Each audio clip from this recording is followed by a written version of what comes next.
So yun mga kailab, ngayon po pala nga ay may nakita ko din sa dito sa likod ng bahay nila Ate Kulot na sirang ay ito mga kailab, may nagawa na po ako dito,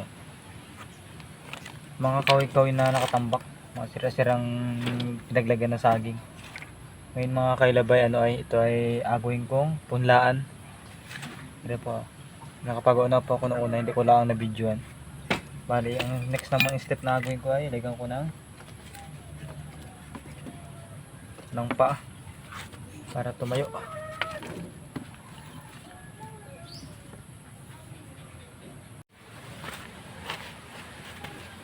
Pwede nyo gawin ito mga kailab. Kung kayo po ay ganito sa inyong bahay, kahoy na sira, pwede nyo itong gawin mga kailab. Kahoy naman ang next, kahoy na pampaa. Yan.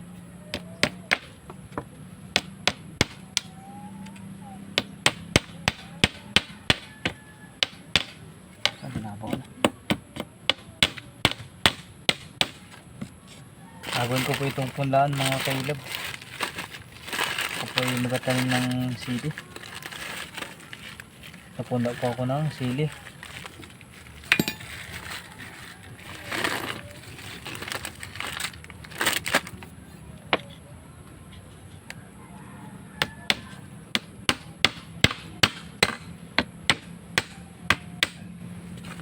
Pwede na.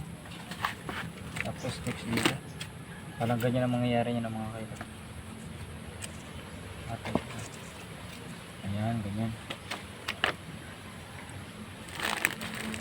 Pwede nyo po itong gayahin mga kailab.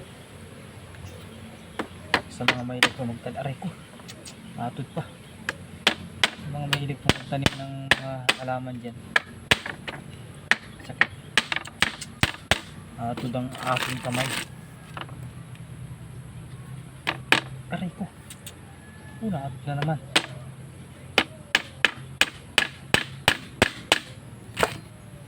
Mga kailab, bumatayo na po ito. Next naman,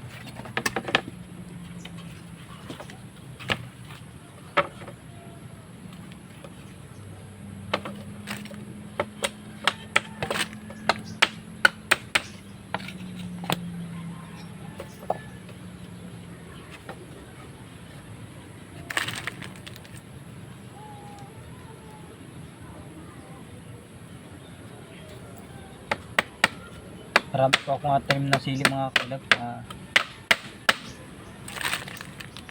Dito ko papunlaan.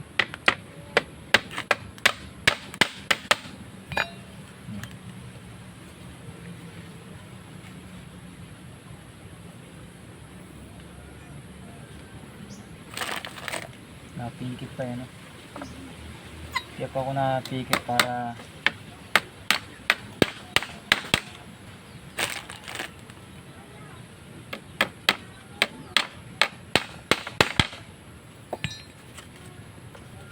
ayun, tumayo na.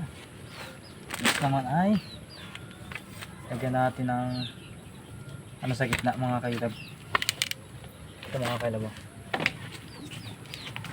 sa gitna ito ito po mga kailab ay mga kahoy na parang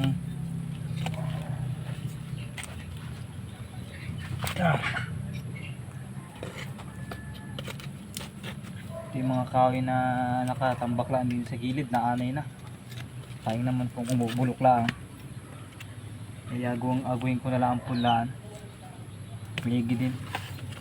Ito ko po yung magatanim ng sili. Pichay, pwede rin pichay.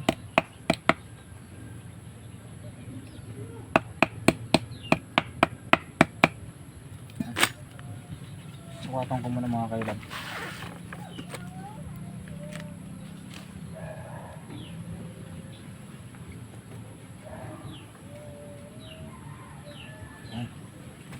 Kuha ko ng kanyang sukat.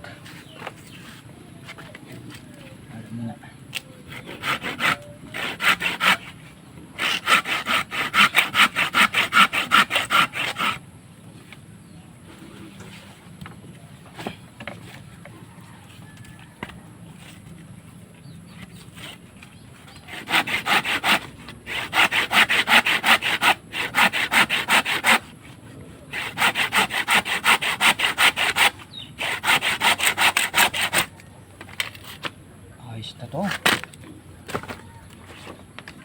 Tapos alagay po natin dito ay para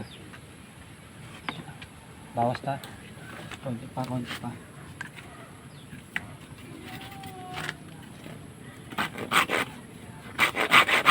Para nga mga kailab, dito magtayo yung ating paan ng punlaan.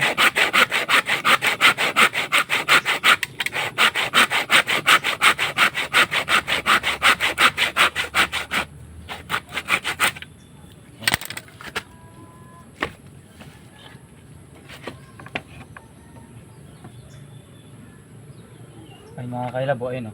Ayan. Pakuhaan ko na ito.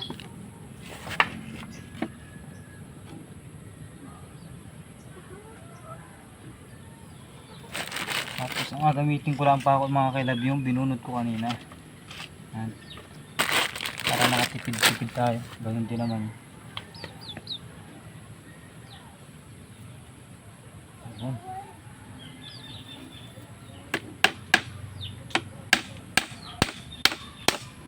Ayos ito. Oh. Malikot pa.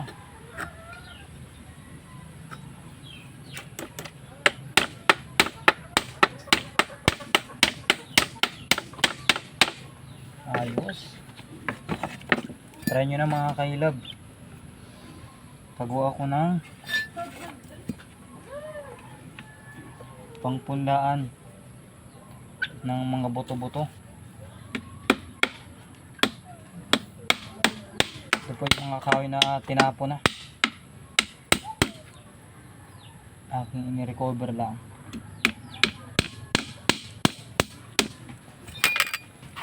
So yun mga kalab, mga kalab, nakagawa na po ako ng aking punlaan. Ayun o, simple lang yung mga kalab. Ayos.